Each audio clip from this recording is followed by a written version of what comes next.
Hydraulic is a field which uses liquid to transmit power and convert it into mechanical energy.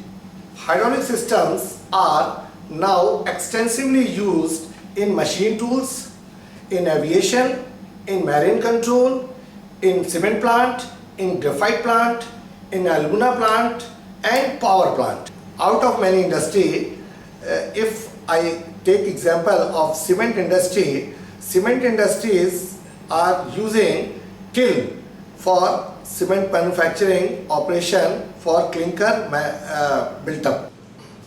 Why this hydraulic circuit is required in my kiln operation? Because inclination of my kiln is 2 to 3 degree and its shifting is always plus 5 to minus 5 millimeter.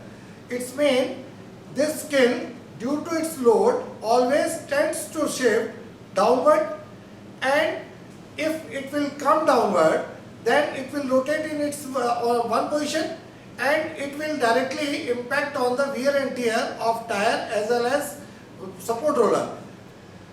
To reduce the wear and tear and tire of kiln, we have created one hydraulic circuit as per what components are being used to control that thrusting in kiln.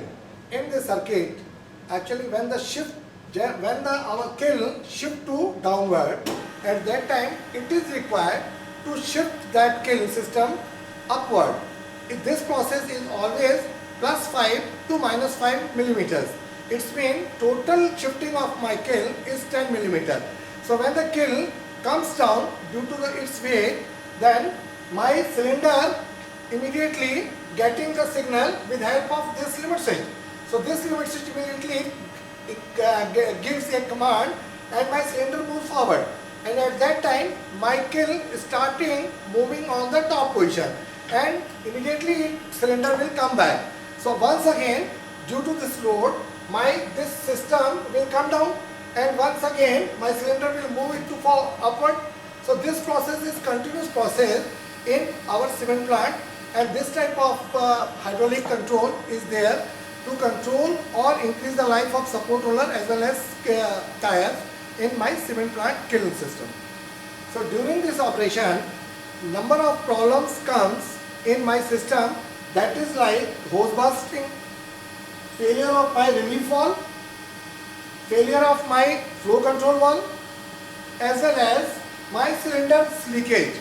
So this type of problems, to avoid this type of problem, we need some maintenance schedule that is known as preventive maintenance. And if we will make that schedule in proper manner, we can reduce the breakdowns of our system.